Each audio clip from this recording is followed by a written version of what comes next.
You know, they always tell you that dating apps are a waste of time. You spend hours swiping through faces that blur together, exchanging the same three questions over and over again. How's your week going? What do you do for work? Any plans for the weekend? It's exhausting. By the time I turned 24, I felt like I had seen it all. I'd been on the dates that felt like job interviews, the ones where the guy didn't look anything like his photos, and the ones where the conversation died before the appetizers even hit the table. So when I matched with him on Hinge last October, I didn't have high expectations. I figured it would be another week of dry texting followed by a ghosting, or maybe one mediocre coffee date where we'd realize we had nothing in common. But there was something about his profile that made me pause. It wasn't just that he was handsome, and trust me, he has this smile that just radiates warmth, but his answers felt genuine.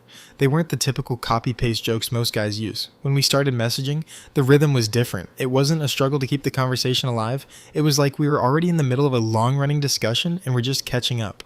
We decided to meet up for a hike at this really beautiful spot I'd been meaning to check out. I remember being so nervous that morning, checking my hair in the rearview mirror 3 times before I got out of the car. I'm the kind of person who usually keeps my guard up. I've been burned before, and I've learned to keep people at arm's length until they prove they're worth the effort. The moment I saw him waiting by the trailhead, some of that tension just melted away. He looked at me, and it wasn't that creepy scanning look some guys give you. It was a look of genuine curiosity and kindness. We started walking, and what was supposed to be a quick hour-long hike turned into an entire afternoon. We hiked the trail, but I honestly couldn't tell you much about the scenery because I was so focused on him. We talked about everything. We talked about our favorite childhood movies, our weirdest habits, and the things that actually scared us about the future. We laughed until my sides hurt. By the time we got back to our cars, the sun was starting to set, and I realized we had been talking for hours. I drove home that evening with this ridiculous permanent grin on my face. I felt like a teenager again, caught in that dizzying electric rush of a first crush. Over the next few months, that feeling didn't fade. It deepened into something I hadn't expected to find. Everything with him felt so incredibly natural. You know that feeling when you have to perform for someone? When you feel like you have to be the best, most polished version of yourself? I never felt that with him.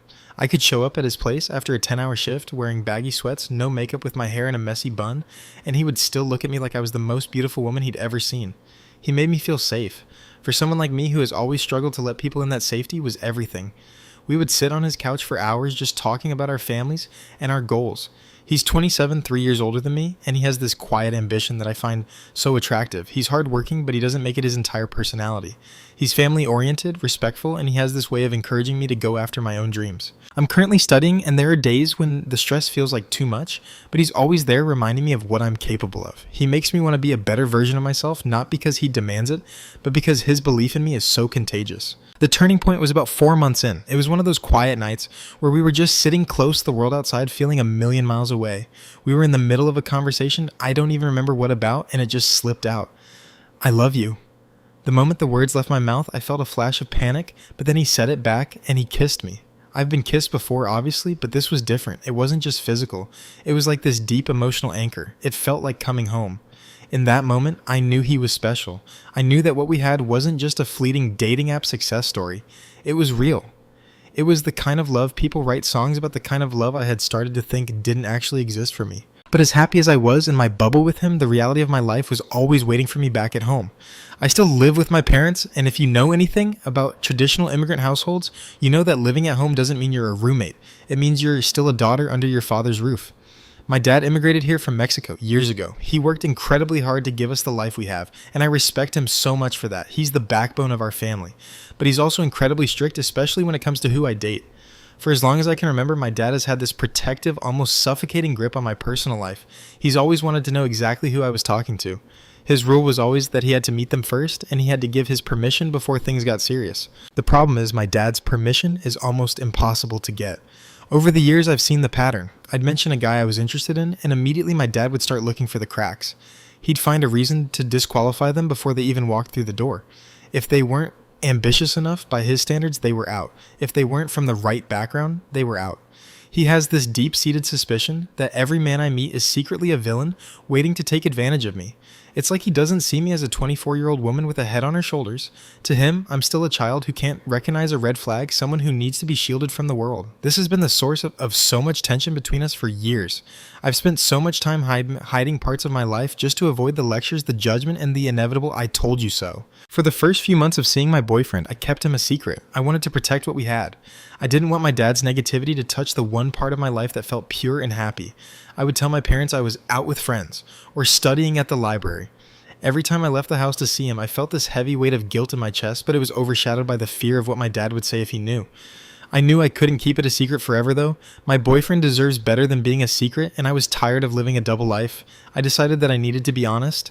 I thought that maybe if I explained how much he meant to me and how good he was to me, my dad would finally see that I've made a good choice. I thought that maybe this time things would be different. Last Saturday, I woke up with my heart pounding. I knew I was going to tell him during breakfast. I sat there pushing my food around my plate, trying to find the right words. My dad was sitting across from me, drinking his coffee, oblivious to the storm that was about to break. I took a deep breath and finally just said it. I told him I'd been seeing someone for a while, that he was 27, and that he was really important to me. For a split second, there was silence. Then my dad asked the one question I knew was coming, the one that determined everything in his eyes. Where is he from? I told him he was Colombian. The shift in the room was instantaneous. It was like the temperature dropped 20 degrees.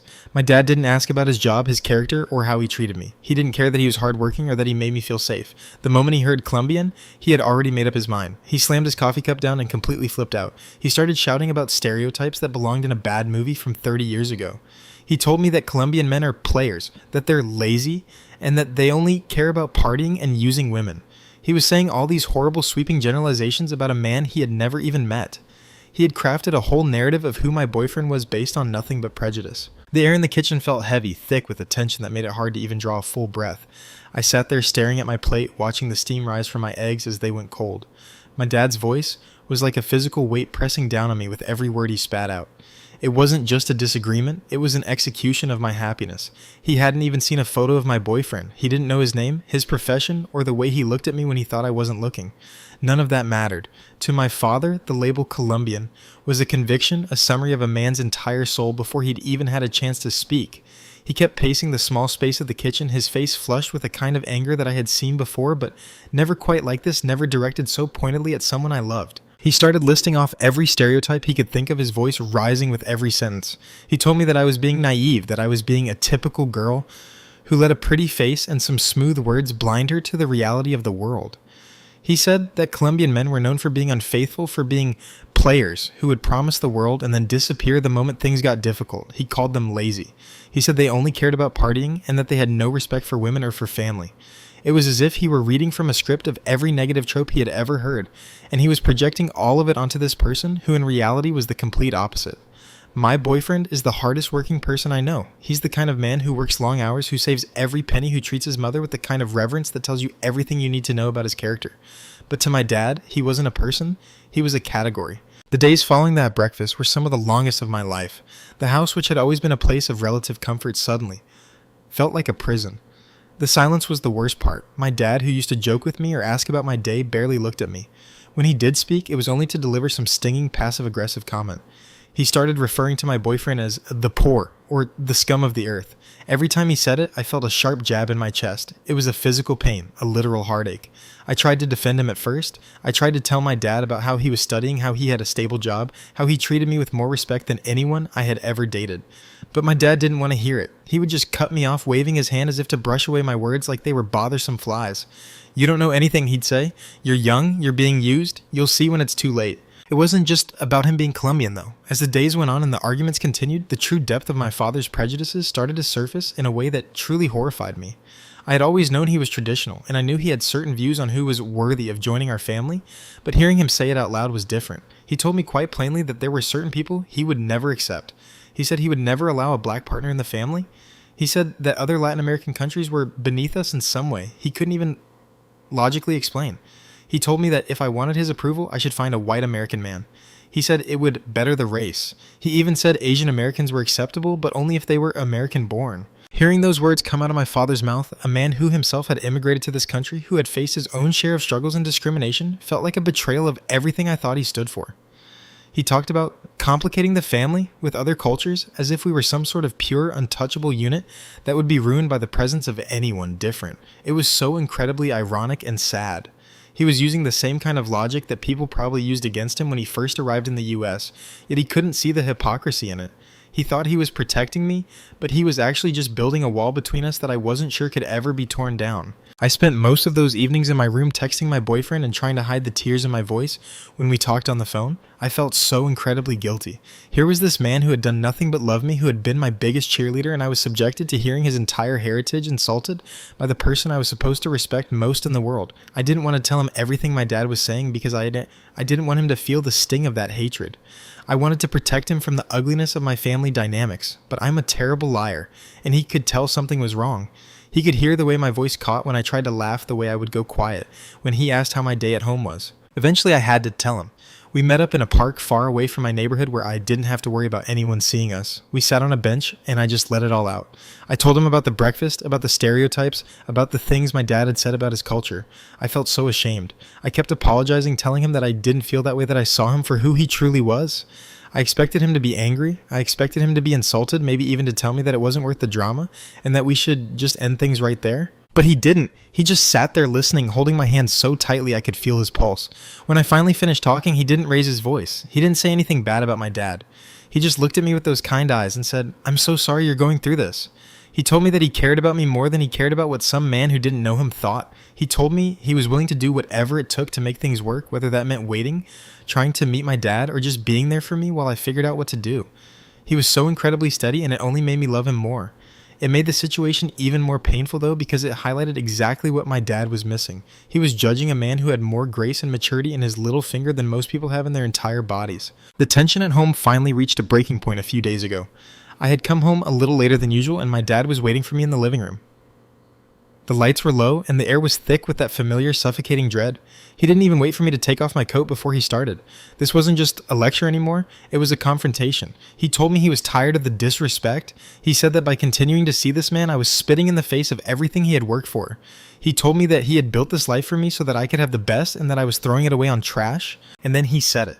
The ultimatum that changed everything. He stood up, looking me dead in the eye, and told me I had two choices. I could either stop seeing my boyfriend right now, delete his number, and choose my family, the people who had raised me, provided for me, and loved me since the day I was born, or I could pack my bags and leave.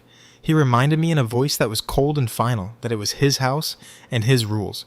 He said if I wanted to live like a woman who makes her own choices, I needed to go find a place to do it, where his roof wasn't over my head. He told me I had until Monday to give him an answer. The moment the front door clicked shut behind my father, leaving me standing in the silence of the living room, the weight of his words felt like they were literally crushing my chest. Monday.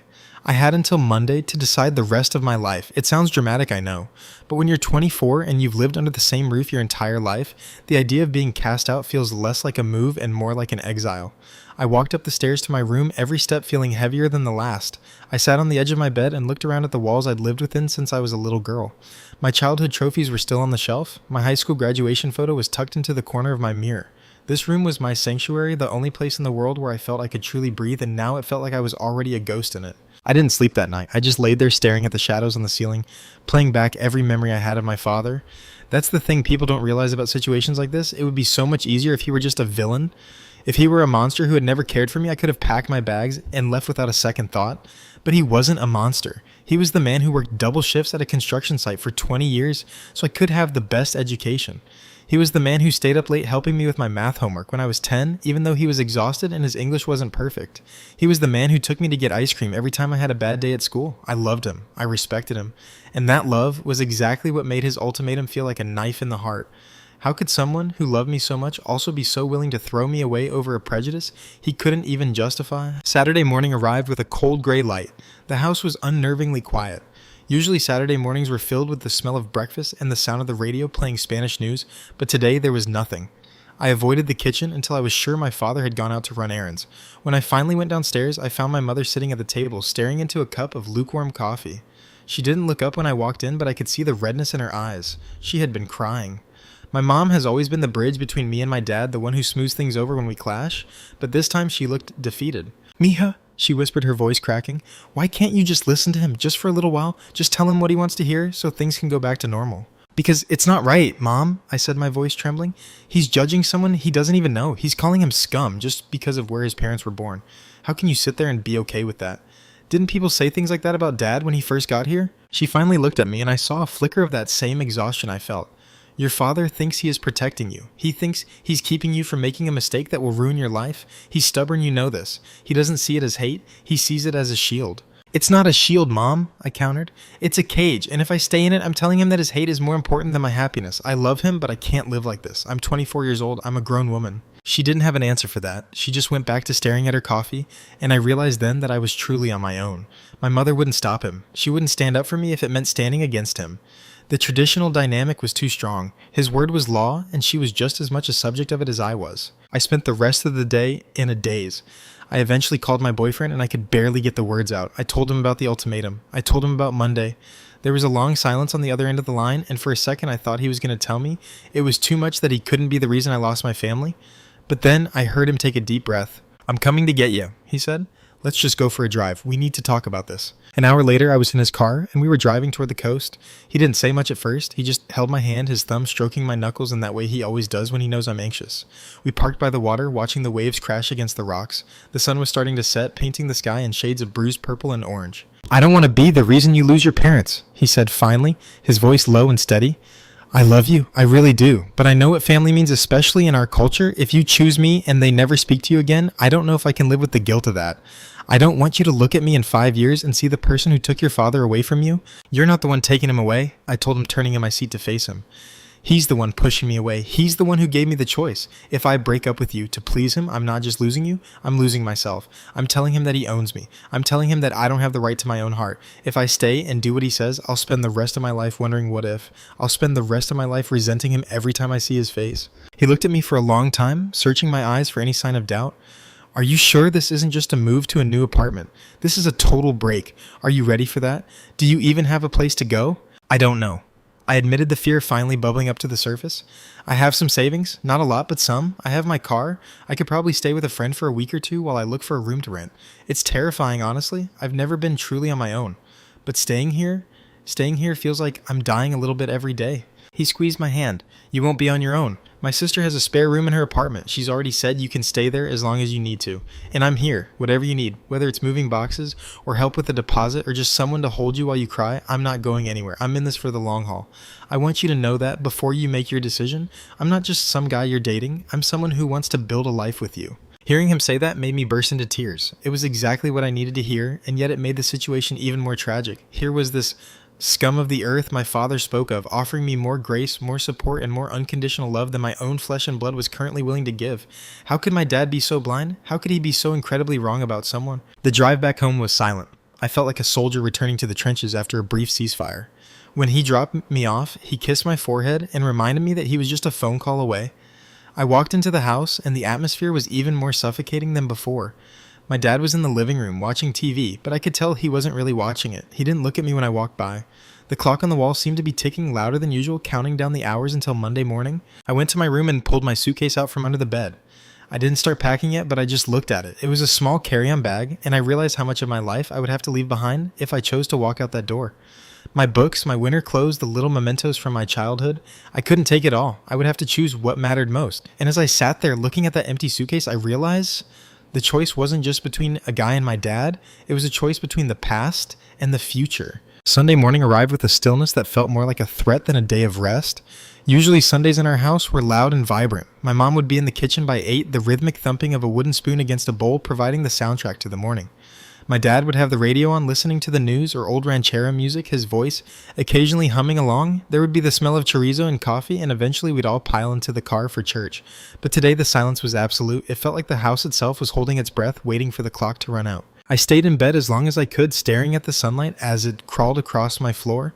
I found myself looking at the small things in my room, a ceramic jewelry dish my dad bought me on a trip to Mexico when I was 10, a stack of books he had proudly displayed because his daughter was a scholar.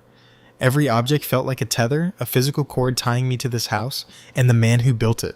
I felt a wave of nausea hit me when I thought about the suitcase sitting open on my rug. Was I really about to do this?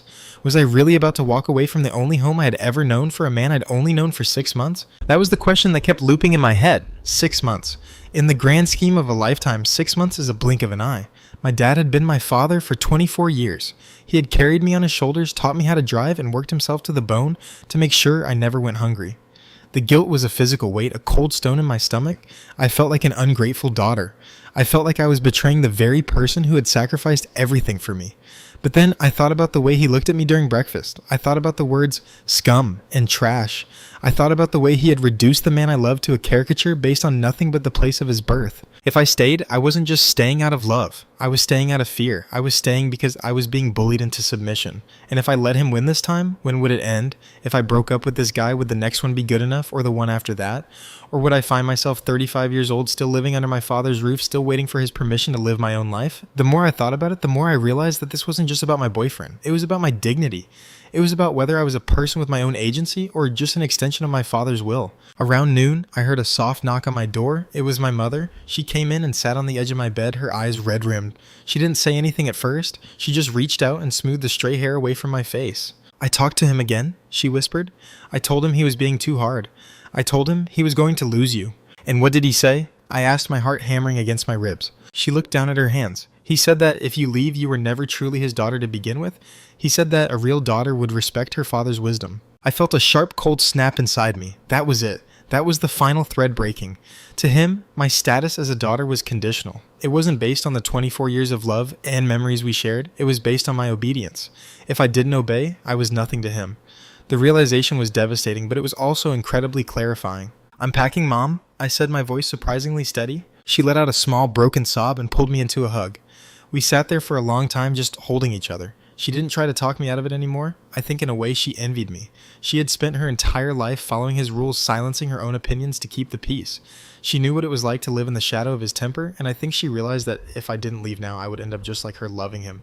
Yes, but diminished by him. "Where will you go?" she asked, wiping her eyes. "To his sister's place," I told her. "Just for a bit until I can find a room of my own. I have my savings. I'll be okay." "He's a good boy?" she asked, her voice tentative. I pulled out my phone and showed her a picture of us from a few weeks ago. We were at a local fair, covered in powdered sugar from a funnel cake, laughing so hard our eyes were squinted shut. He looked so happy, so kind.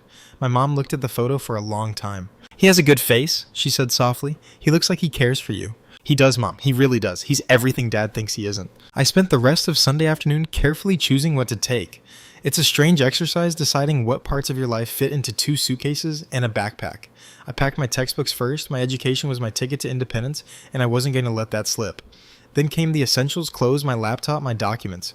I left behind the beautiful dresses my dad had bought me for special occasions. I left behind the jewelry that felt too heavy with the weight of his expectations. I found an old photo of the 3 of us from when I was a toddler, back when we first moved into this house. My dad was holding me, a look of pure, unadulterated pride on his face.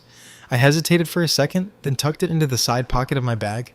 I didn't want to forget the man he used to be, even if I couldn't live with the man he had become. Every time I heard a noise in the hallway, my heart skipped a beat. I was terrified he would barge in and start another fight, or worse, that he would try to physically stop me. But he stayed in the living room. I could hear the TV droning on some soccer game or news program, acting as a barrier between us. It was a bizarre, surreal experience. We were under the same roof, just yards apart, and yet the distance between us was growing by miles every hour. I texted my boyfriend that evening. "I'm doing it. I'm packing. I'll be ready tomorrow morning." His reply was instant. "I'll be there at 8 a.m. I'm proud of you. I love you." I sat on my floor surrounded by my packed bags and felt a strange mix of terror and peace. I didn't know what Tuesday would look like. I didn't know how I would pay rent in 3 months or how I would handle the first holiday without my family.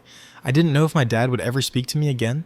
The uncertainty was like a vast, dark ocean stretching out in front of me. But for the first time in years, I felt like I was the one holding the compass.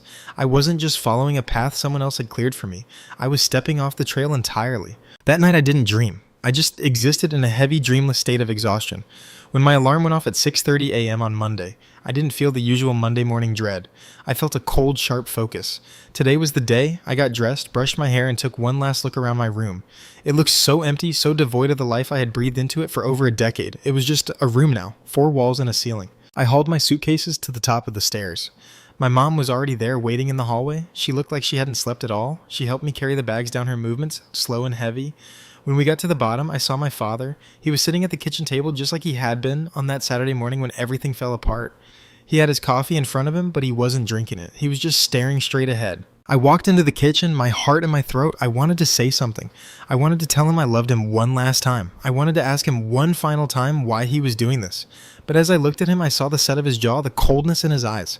He wasn't going to back down. He wasn't going to offer a hug or a compromise. He was waiting for me to break. "I'm leaving, Dad," I said, my voice cracking slightly. He didn't look at me. He didn't even blink. "You've made your choice then," he said, his voice as cold as ice. "Don't come back when he breaks your heart. Don't come back when you realize I was right." "I'm not leaving because I think you're right or wrong about him." "Dad," I said, a sudden spark of anger flaring up in my chest. I'm leaving because you gave me a choice between my happiness and your pride, and you expected me to choose your pride. I can't do that anymore. I turned and walked toward the front door. My mom followed me, tears streaming down her face. Outside, the morning air was crisp and cool, and right there, parked at the curb, was my boyfriend's car. He was standing by the trunk, looking toward the house with a look of intense concern. When he saw me, he didn't smile, he just moved. He ran up the driveway, took the heavy suitcases from my hands, and pulled me into a brief, tight squeeze. "I've got you," he whispered. "I've got you." The drive away from my childhood home was the strangest experience of my life. You'd think there would be some sort of cinematic music playing or a grand sense of relief, but honestly, it was just quiet. The only sound was the rhythmic clicking of the turn signal and the low hum of the car's engine. I looked at the side mirror and watched my house get smaller and smaller until we turned the corner, and then it was gone. Just like that, 24 years of history of safety and of family were behind me. I sat there in the passenger seat, my hands trembling in my lap, staring at the dashboard. I felt like I had just jumped off a cliff, and I was still waiting to see if the parachute would open. My boyfriend didn't try to fill the silence with small talk. He knew me well enough to know that my head was spinning. Every few minutes he'd reach over and gently squeeze my hand just to let me know he was there. It was such a small gesture, but it meant everything. He wasn't acting like he had won some sort of competition against my father. He looked genuinely pained by the whole situation. He knew that his presence in my life was the catalyst for this explosion, and even though it wasn't his fault, I could tell he felt the weight of it. That's the thing about him, he's so empathetic that he feels my hurt as if it's his own. We arrived at his sister's apartment about 20 minutes later. She lives in a modest 2-bedroom place on the other side of town. When we walked in, she didn't ask a million questions. She just gave me a massive hug and showed me to the spare room. She had already cleared out some space in the closet and put fresh, clean sheets on the bed. The room smelled like lavender and laundry detergent. It was a nice room, but as I set my 2 suitcases down on the floor, the reality of my situation hit me like a physical blow. This wasn't my room. Those weren't my posters on the walls. I was a guest. I was a 24-year-old woman with no permanent home, all because I fell in love with the wrong person. I spent most of that first afternoon just sitting on the edge of that spare bed staring at my phone. I kept waiting for a text from my dad, maybe a change of heart or even another angry outburst. Anything would have been better than the absolute silence coming from his end. Around 3 p.m. my phone buzzed. It was a text from my mom. "He moved your things into the garage," it read. "He told me not to talk to you, but I had to make sure you were safe. Are you at the apartment?" I felt a fresh wave of tears sting my eyes. He moved my things into the garage. He didn't even want my ghost in the house anymore. It was so final, so cold. I texted my mom back, telling her I was safe and thanking her for checking in, but I told her she should probably do what he said for now. I didn't want her to get caught in the crossfire. I didn't want her to lose her home too. That evening, my boyfriend took me out to a quiet little diner nearby. I wasn't really hungry, but he insisted I eat something. We sat in a corner booth, the fluorescent lights humming above us. I looked at him across the table, and for a moment I felt a flicker of doubt. It was a dark, ugly thought that crept into my mind. Is he worth it? Is any relationship worth losing your parents over? Is a 6-month romance worth the trauma of being disowned? He must have seen the look on my face because he reached across the table and took both of my hands in his. "I know what you're thinking," he said softly, "and if you want to go back, if you want to call him and tell him you'll break up with me just to go home, I won't be angry. I'll be heartbroken, but I'll understand. I don't ever want you to feel like you're trapped with me because you have nowhere else to go." The sincerity in his voice snapped me out of it. If I went back now, I wouldn't just be choosing my family. I'd be choosing to live a lie. I'd be telling my father that his prejudice was valid. I'd be teaching him that if he squeezed me hard enough, I would always break. I realized in that moment that this wasn't just about my boyfriend anymore. This was about my own soul. If I couldn't stand up for the person I loved and for the person I knew was good and kind, then what kind of person was I? "I'm not going back," I said, my voice firmer than I expected. "I'm scared and I'm sad, but I'm not going back. He's wrong about you. He's wrong about everything. And I'd rather be here in this uncertainty than back in that house living under his rules." The rest of that first week was a blur of logistics and raw emotion. I had to figure out how to navigate my daily life without the safety net of my parents' house. I had to tell my boss that my address had changed. I had to find a way to focus on my studies while my heart felt like it had been through a paper shredder. Every time I saw a Mexican flag or heard a song that reminded me of my dad, I'd have to duck into a bathroom stall to cry. It felt like I was grieving someone who was still alive. My boyfriend was incredible through it all. He didn't hover, but he was always there. He'd bring me coffee in the morning before I went to class. He'd check in on me throughout the day. He even started looking at apartment listings with me, promising that we'd find a place together when I was ready, not because I had to, but because we wanted to. He treated me with a level of respect and partnership that I'd never seen in my parents' marriage. In our house, my dad was the king and my mom was the subject. But with him, I felt like an equal. It was a revelation. But the cultural weight didn't just disappear. Being a first-generation daughter, you're raised with this intense sense of loyalty to your parents. You're told that they sacrificed everything for you, so you owe them your life. Breaking that bond feels like a sin. I felt like I was betraying my heritage. I felt like I was whitewashing myself by choosing my own happiness over my father's traditional demands. I struggled with the irony that my dad wanted me to date a white or Asian man to better the race, while he looked down on another Latino man. The logic was so twisted, so rooted in a deep-seated self-hatred that I hadn't fully realized he possessed until now. He didn't just hate Colombians, he seemed to have a hierarchy of worthiness that put his own people somewhere near the bottom unless they were perfectly obedient to him. By the end of the first week, I had managed to secure a small studio apartment. It was tiny, barely big enough for a bed and a desk, but it was mine. My boyfriend helped me move my things from his sister's place and the few boxes my mom had managed to sneak out of the garage. As we stood in that empty, echoing studio surrounded by cardboard boxes, he looked at me and smiled. "New chapter," he asked. "New chapter," I agreed. But as I looked at my phone and saw 0 missed calls from my father, I knew that the old chapter wasn't going to let go of me that easily. The silence was loud and the guilt was still there lurking in the corners of my new home. I had my freedom and I had a man who loved me more than I ever thought possible, but the cost was higher than I ever imagined it would be. I started to wonder if there would ever be a bridge back, or if I had truly burned it all down for good. The first night in my own apartment was probably the quietest night of my entire life. Have you ever been in a room so still that you can actually hear the hum of the refrigerator like it's a physical presence? Back home there was always noise, the TV was always on, my mom was always humming, or there was the sound of a neighbor's dog barking. But here in this tiny studio that smelled of industrial carpet and lemon-scented cleaning supplies, the silence was deafening. I sat on the floor because I hadn't bought a chair yet, surrounded by the few boxes I'd managed to bring. It's funny how 24 years of life can be reduced to 6 cardboard boxes and a suitcase. I kept looking at my phone, half hoping for a notification, a text, a "where are you" from my dad.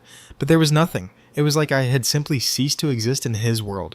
That's the thing about pride, it doesn't just build walls, it erases people. My dad had decided that if I wasn't his obedient daughter, I wasn't his daughter at all. I felt this hollow, aching void in my chest. I wondered if he was sitting at the kitchen table looking at my empty chair, and if he felt even a fraction of the pain I was feeling. Or was he just stewing in his own self-righteousness, convinced that he was the victim of an ungrateful child? My boyfriend came over that evening with a pizza and a folding chair he'd found at a thrift store. He didn't make a big deal out of the fact that I was crying. He just sat on the floor next to me, opened the pizza box, and handed me a slice. "It's gonna take time," he said softly. "You're grieving. You're allowed to feel like the world is ending because for you a version of it just did." I looked at him and I realized how much he was carrying too. He knew my father hated him. He knew that his very existence was the reason I was sitting on a cold floor in a strange apartment. Most guys would have run for the hills. Most guys would have said, "This is too much drama, I didn't sign up for this." But he didn't. He looked at me with so much steady, unwavering devotion that it actually made me feel a little guilty. Why did he love me this much? Why was he willing to be the villain in my family's story just to be the hero in mine? Over the next few days, I started to notice the little things about him that my father would never see. My dad called him lazy, but I watched him balance a full-time job with helping me set up my utilities, researching the best grocery stores in my new neighborhood, and making sure I was eating. My dad called him a player, but he was the most respectful, patient person I had ever met. He never pressured me for anything. He just wanted to be there. In fact, he reminded me of the man my father used to be, the man who would spend all day in the sun just to make sure his family had what they needed. It was the ultimate irony. My dad was rejecting a man who shared his own best qualities simply because that man happened to be born in a different country. Midweek, I had a secret meeting with my mom. We met at a grocery store halfway between my new place and the house. It felt like a spy movie, which was both ridiculous and heartbreaking. We stood in the frozen food aisle, pretending to look at bags of peas while we talked. "He's not eating well," she whispered, her eyes darting around as if my dad might jump out from behind the ice cream display. "He just sits in his chair and stares at the wall. He won't let me mention your name. He even took down the photos of you in the hallway." I felt a sharp, cold sting in my heart. He took them down already. "He's hurting Mija," she said, her voice trembling. "But he's too proud to admit it. He thinks he's doing the right thing for the family. He thinks he's protecting the purity of our house. It's like a sickness in his mind." "And what about you, Mom?" I asked, looking at her. "Are you okay?" She looked away, focusing intensely on a box of fish sticks. "I'm tired. I've spent 30 years making sure he's happy, making sure the house is exactly how he wants it. And now I look at your empty room and I wonder if I should have said more. I wonder if I should have stood up for you sooner." That was the first time I realized that my leaving hadn't just affected me and my dad, it had cracked the foundation of my parents' marriage. My mom was seeing the reality of her life reflected in my departure. She was seeing that her husband's love was a cage and she was still inside it. I reached out and squeezed her hand. "It's not too late, Mom," I said. "It is for me," she replied with a sad, weary smile, "but it's not for you. You keep going. You show him that you can be happy without his permission." As I drove back to my studio, I felt a strange sense of resolve. My mom's words stayed with me. Show him you can be happy. For so long, my happiness had been tied to my father's approval. If he was happy with me, I was a good girl. If he was angry, I was a failure. I had spent 24 years living for his smile, but now for the first time I was living for mine. My boyfriend's family found out about the situation shortly after. I was terrified of meeting them. I figured they'd be insulted, and they had every right to be. My father had insulted their entire culture, their entire history. I expected them to look at me with suspicion, or at the very least, with a bit of resentment. But when I finally went over to his sister's place for dinner, the reaction was the opposite. His mother was there. She was a small, vibrant woman with silver hair and a laugh that seemed to fill the entire room. When she saw me, she didn't wait for an introduction. She walked right up to me and pulled me into a hug that smelled like cinnamon and expensive perfume. "Oh, my dear," she said in Spanish, her voice warm and maternal.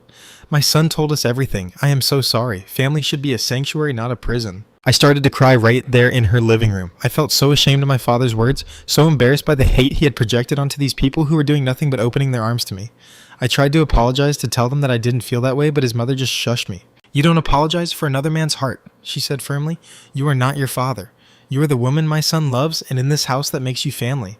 We don't care about where you come from or what your father thinks. We care about who you are." That night, as we sat around a table filled with incredible Colombian food, arepas, sancocho, things I had never tasted but felt strangely familiar, I felt a sense of belonging that I hadn't felt in weeks. These people were everything my father said they weren't. They were hardworking, they were deeply tied to their traditions, and they were filled with a kind of joy that didn't require someone else to be beneath them. I looked at my boyfriend, who was laughing at a joke his sister made, and I felt a surge of pride. I had chosen well. But as the evening wound down and we drove back to my apartment, the reality of the Monday deadline came back to me. Monday had passed and the choice had been made. I was officially out. I was no longer a resident of my father's house. I was an independent woman with a studio apartment and a boyfriend my family hated. It felt like I was living in a movie, but there were no credits rolling. This was just my life now. I looked out the window at the passing streetlights. I thought about all the people who might be watching this or listening to this. I wondered how many of you have been in this position, caught between the people who gave you life and the person who makes life worth living. It's a choice no one should ever have to make. It's a cruel, impossible dilemma. I realized then that my dad's ultimatum wasn't just about my boyfriend. It was a test of ownership. He wanted to know if he still owned me. And by leaving, I had given him the only answer I could. I didn't belong to him. I belonged to myself. The weeks that followed were a crash course in adulthood that I wasn't at all prepared for. You don't realize how much of your mental energy is taken up by the simple act of surviving until you're doing it entirely on your own. Back at my parents' house, I never had to worry about whether the light would turn on when I flipped the switch, or if there was enough money in my account to cover the water bill and my textbooks at the same time. Now every cent was accounted for. I found myself standing in the grocery store aisle comparing the prices of generic brand beans, feeling a strange mix of pride and absolute terror. I was free, yes, but freedom has a weight to it that no one tells you about. The hardest part wasn't the money, though. It was the psychological warfare of the silence. My birthday was coming up in a few weeks, and usually it was a huge deal in our house. My mom would make my favorite chilaquiles for breakfast, and my dad would come home with a massive bouquet of lilies, my favorite, and we'd have a big family dinner with all my cousins. This year, the silence from that house was deafening. I'd catch myself looking at my phone every time it buzzed, a tiny, irrational part of me hoping it was a happy birthday text from him, but deep down, I knew it wouldn't come. My dad isn't the kind of man who bends. He views compromise as a sign of weakness, and in his mind, he was teaching me a lesson. He was waiting for me to come crawling back, broken and apologetic, admitting that he was right all along. One rainy Tuesday afternoon, I had my first real adult crisis. I was driving home from a late lab session at school when my car started making this horrible grinding noise. Before I could even pull over the engine, just died. I managed to coast into a gas station parking lot, steam pouring from under the hood. My first instinct, the one that's been hardwired into my brain since I was 16, was to call my dad. He's a wizard with engines. He's the one who always told me, "Don't worry, mija, I'll fix it." I actually had his name pulled up on my contact list, my thumb hovering over the call button before I remembered. He wouldn't answer, or worse if he did, he'd use it as a way to mock my independence. "See," he'd say, "you think you're so grown up, but you can't even keep a car running?" I sat there in the driver's seat, the rain drumming on the roof, and I just sobbed. It wasn't even about the car anymore. It was about the fact that I had lost my safety net. I felt so incredibly small and alone. I called my boyfriend, my voice shaking so hard I could barely explain where I was. "Stay there," he said, his voice calm and immediate. "I'm leaving work now. I'll be there in 15 minutes. He showed up in 12. He didn't come with a "told you so" or a lecture about car maintenance. He showed up with the umbrella, a jug of coolant, and a hug that made the world feel like it wasn't ending after all. He spent an hour in the pouring rain, his work clothes getting soaked and greasy, trying to figure out what was wrong.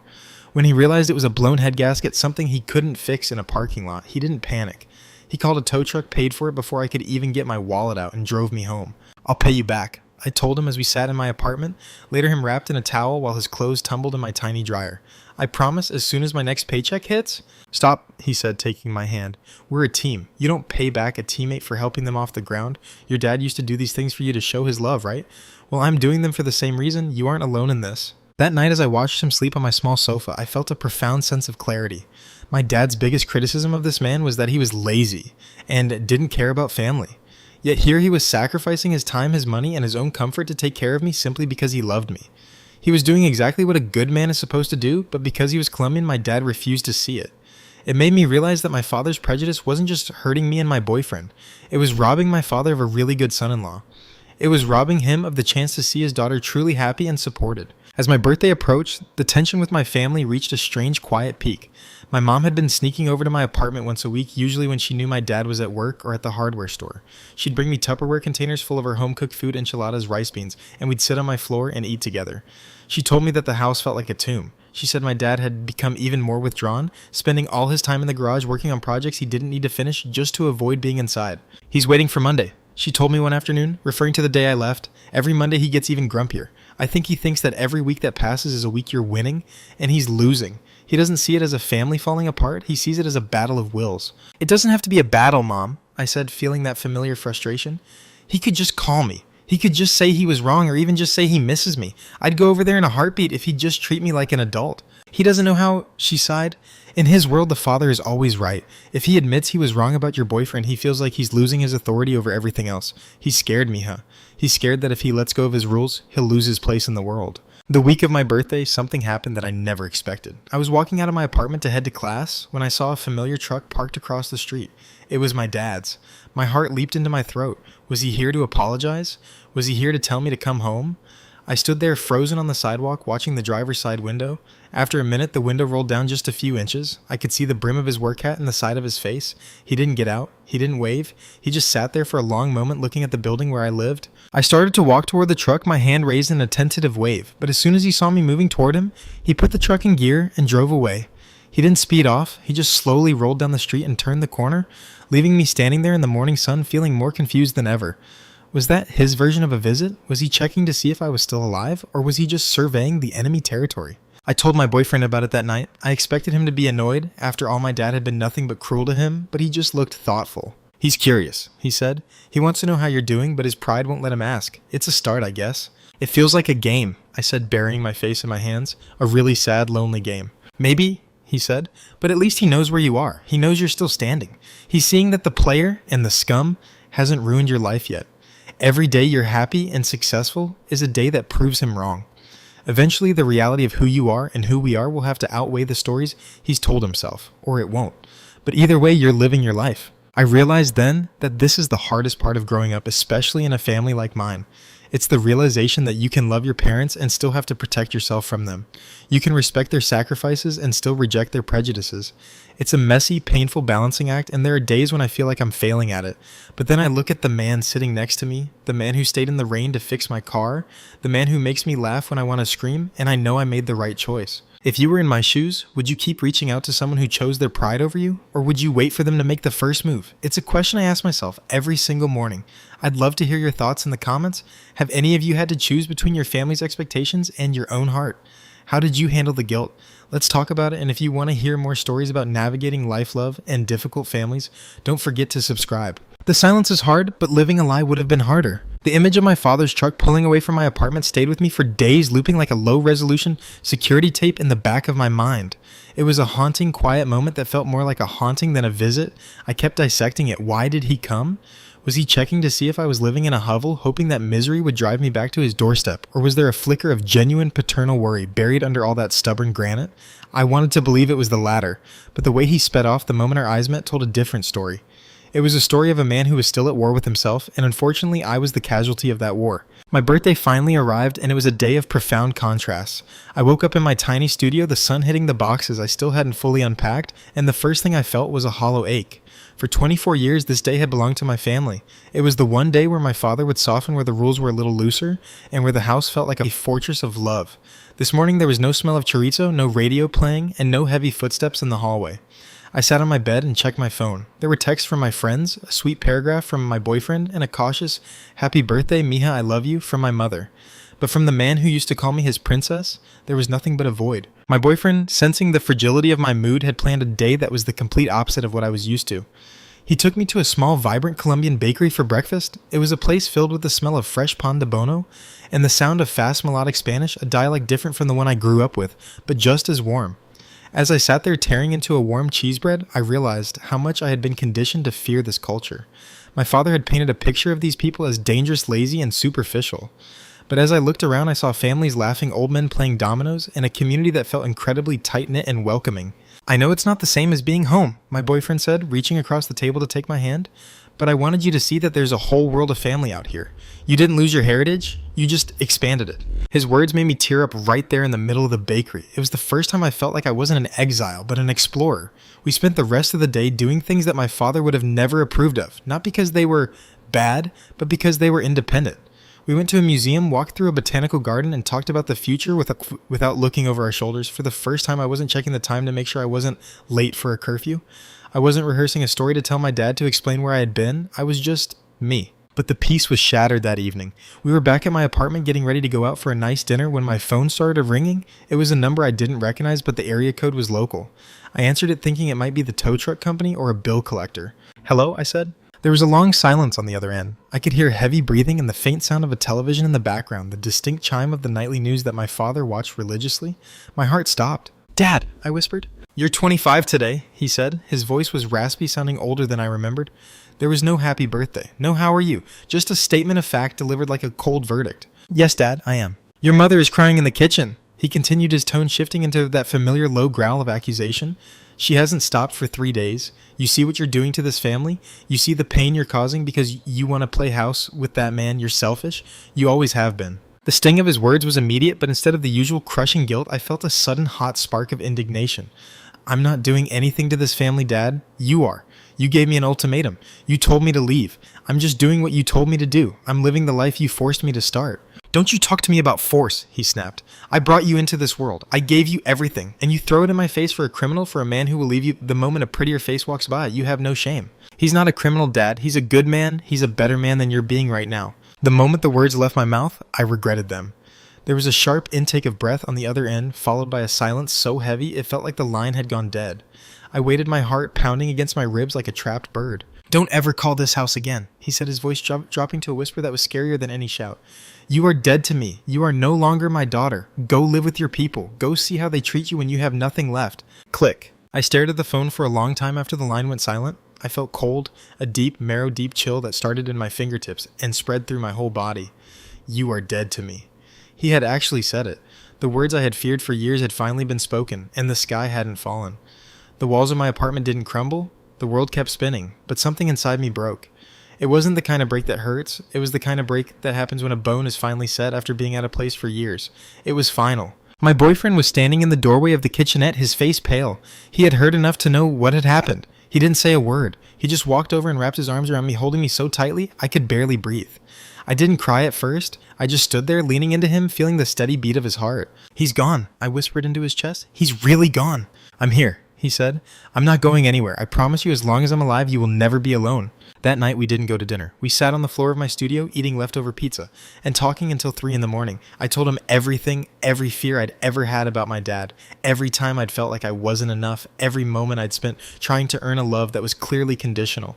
It was a purging of my past. I realized that for 24 years, I had been an actress in a play directed by my father. I had played the good daughter, the obedient student, the proper woman. And the moment I stepped out of character, the director had canceled the show. The next morning, I woke up feeling strangely light. It was the feeling you get after a fever breaks. I looked at my phone and saw a string of missed calls and frantic texts from my mom. She told me that she and my dad had had a massive fight after he hung up on me, the biggest fight of their 30-year marriage. She told me she was going to stay with her sister for a few days. "I can't look at him right now," her text read. "I see what he did to you and I see what he's doing to me. I'm so sorry, Mija. I love you so much." I realized then that my departure hadn't just changed my life. It had been a catalyst for everyone. My mother was finally seeing the bars of the cage she'd been living in. My father was finally facing the consequences of his own pride, and I was finally standing on my own 2 feet.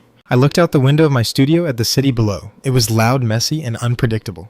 Nothing like the controlled, stifling environment of my childhood home, but as I watched the people below, each living their own complicated, beautiful lives, I felt a sense of belonging I'd never known. I was part of the world now. I wasn't a project or a possession or a betterment of the race. I was just a woman, 25 years old, in love with a man who saw her for exactly who she was. The road ahead wasn't going to be easy. I still had to finish my degree, I still had to navigate a mountain of bills, and I still had to heal from the trauma of being disowned. But for the first time in my life, I wasn't afraid. I had survived the worst thing I could imagine, and I was still standing. The next few weeks were a strange, surreal blur of high-stakes adulting and deep, quiet mourning. It's funny how the world doesn't stop when your heart breaks. The sun still comes up, the bills still arrive in the mail, and your professors still expect your lab reports to be turned in on time. I found myself living in two parallel realities. In one, I was a 25-year-old student working hard to finish my degree, navigating a new relationship, and learning how to fix a leaky faucet in a studio apartment that finally felt like home. In the other, I was a ghost haunting the memories of a house only 20 minutes away, a girl whose name was forbidden to be spoken in the kitchen where she'd eaten breakfast for over 2 decades. The dead-to-me comment from my father acted like a physical barrier in my mind. For the first few days, I would wake up with a jolt of panic, my hand instinctively reaching for my phone to see if I had missed a call from him. But as the days turned into a week, then 2, the panic started to settle into a dull, heavy ache. I realized that the emergency phase of my life was over. This wasn't a temporary fight anymore. It was my new normal. I started to fill my apartment with things that were purely mine. I bought a secondhand velvet chair that was a ridiculous shade of mustard yellow, something my dad would have called trashy and unnecessary. I hung art on the walls that didn't have to be approved. Every small choice felt like a tiny act of rebellion, a way of reclaiming the space in my own soul that he had occupied for so long. My mother's situation added another layer of complexity to everything. She had stayed at her sister's house for nearly 2 weeks, and for the first time in my life, she was calling me every single day. Without my father there to monitor her conversations or give her a look of disapproval, she sounded different. Her voice was lighter but also filled with a new kind of anxiety. She was 55 years old and had never spent a single night away from her husband since their wedding day. "He calls me every night, mija," she told me one evening while I was folding laundry. "He doesn't apologize, of course. He just asks when the house will be clean again, or why the fridge is empty. He acts like I'm on a vacation, not like I left because of what he did." "Are you going back, Mom?" I asked, my heart sinking. I wanted her to be free, but I knew the pull of 30 years of history was stronger than a 2-week stay at an aunt's house. "I have to," she sighed.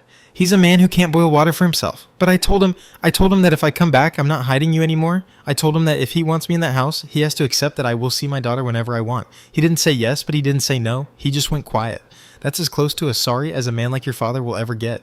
True to her word, my mom started coming over to my apartment openly. She didn't sneak around anymore. She'd bring grocery bags filled with ingredients and spend the afternoon teaching me how to make the family recipes I'd always taken for granted. My boyfriend would often come over after work while she was there, and at first the tension was thick enough to cut with a knife. My mother was polite, but you could see the years of my father's influence in the way she watched him. She was looking for the player, the lazy man, the scum that my dad had promised was there. But my boyfriend, being the incredibly patient person he is, didn't try to win her over with grand gestures. He just helped her carry the groceries. He asked her about her childhood in Mexico. He showed her the photos of the volunteer work he did on the weekends. Slowly, I watched the walls around my mother's heart begin to crumble. One evening, after he had helped her fix a stubborn drawer in my kitchenette and then sat down to eat the tacos she had made, I saw her looking at him with a different expression. It wasn't suspicion anymore. It was a quiet, confused kind of realization. "You remind me of my brother," she said to him suddenly, her voice soft. He was a quiet man too, very hard-working. He used to say that a man's worth isn't in his words, but in how he leaves a room better than he found it. My boyfriend smiled a genuine, humble smile. "That's a good way to live, ma'am. I'm just trying to make sure your daughter is taken care of." When he left that night, my mom turned to me, her eyes wet. "Your father is so wrong, mija," she whispered. "He's so blinded by his own fear that he's missing out on a good man. It makes me so sad for him. He's going to die a lonely man in a big house because he can't see past his own pride." That was a turning point for me. Hearing my mother, the woman who had spent her life as my father's shadow, validate my choice gave me a peace I hadn't felt since October. I realized that I hadn't just saved myself, I had shifted something in my mother's universe too. I had shown her that it was possible to say no to a man who used love as a weapon. As the months passed, my relationship with my boyfriend only grew stronger. We had been through more in 6 months than some couples go through in 6 years. We knew each other's darkest fears, we had navigated a family explosion, and we had built a life from the wreckage. He became my anchor. When the stress of finals made me want to give up, he was there with coffee and a pep talk. When a holiday would come around and the missing feeling would get too loud, he'd suggest a new tradition for just the two of us. We went on more hikes, we traveled to nearby cities, and we truly talked about what a future together would look like. But the ghost of my father never truly left. I'd see a truck like his in a parking lot and my heart would still skip a beat. I'd hear a song he liked and feel a sudden sharp pang of nostalgia that felt like a physical bruise. I realized that you don't ever really get over being disowned by a parent. You just learn to live around the hole they left behind. It's like an old injury that flares up when the weather changes. It doesn't stop you from walking, but you're always aware of it. I started thinking about the better the race comment he'd made. It was such a toxic backwards idea, and yet I saw how it had shaped his entire worldview. He wanted me to move up in the world by moving away from our roots. He thought that by marrying a white American or a born-here Asian man, I would somehow be safer and more legitimate in a country that hadn't always been kind to him. It was a tragedy, really. He was so traumatized by his own experience as an immigrant that he wanted to erase our identity in the next generation just to protect us. He didn't realize that by doing that, he was trying to erase the very thing that made us strong. My boyfriend, with his Colombian heritage, his pride in his language, and his deep connection to his family, was the ultimate threat to my father's plan because he was a reminder of everything my father was trying to leave behind. But to me, he was a bridge. He helped me embrace being Latina in a way that didn't feel like a burden or a secret. He showed me that you could be modern, ambitious, and successful without throwing away the parts of yourself that came from somewhere else. One evening about 8 months after the ultimatum, I was sitting on my balcony with my boyfriend watching the sunset. I was just weeks away from my graduation. I had already secured a job offer at a local firm, and for the first time in my life, I felt like I was standing on solid ground. "Are you going to send him an invitation?" my boyfriend asked, referring to the graduation ceremony. I looked at the blank envelope on the table. My mom had told me that my dad knew I was graduating. She said he'd seen the flyers for the ceremony on the fridge, but he hadn't said a word about it. "I don't know," I admitted. "If he comes, it'll be to judge me. If he doesn't, it'll just be another no that I have to carry. Sometimes I think the silence is easier than the rejection." "Maybe," he said. "But you're a different person now than you were on that Monday morning. Whether he shows up or not doesn't change what you've accomplished. You built this life. You chose this path. He can be a part of it, or he can stay in the dark, but he doesn't get to control the light anymore." I looked at the invitation, and then I looked at the man sitting next to me. I realized then that my father's permission was a currency that no longer had any value in my world. I had traded it for something much more precious, my own respect. I sat at my small kitchen table for 3 hours staring at that graduation invitation. The white cardstock felt like it weighed 50 pounds. I had already written out the envelopes for my mother, my friends, and my boyfriend's family. But the one addressed to my father remained blank. If I sent it, was I inviting more hurt? Was I opening a door for him to humiliate me or reject me one last time? I thought about that phone call, the dead to me, that still rang in my ears whenever the room got too quiet. Part of me wanted to be petty to not even give him the satisfaction of knowing I'd succeeded without him, but another part of me, the little girl who still remembered him carrying her on his shoulders, wanted him to see. I wanted him to see that his daughter had finished what she started. I wanted him to see that the scum of the earth he so loathed was the one who had helped me across the finish line. I eventually walked down to the blue mailbox on the corner and dropped the invitation in before I could change my mind. I didn't include a note. No, I miss you. No, please come. Just the card. It was a peace offering, a white flag, and a war I never wanted to fight. I didn't expect him to come. In fact, I spent the following week bracing myself for another angry phone call or a return letter marked refused. But neither happened. The silence continued thick and heavy as the countdown to graduation began. Graduation day arrived with a burst of heat and the kind of bright, aggressive sunshine that makes everything feel exposed. The stadium was a sea of black robes, polyester caps, and frantic parents waving flowers and balloons.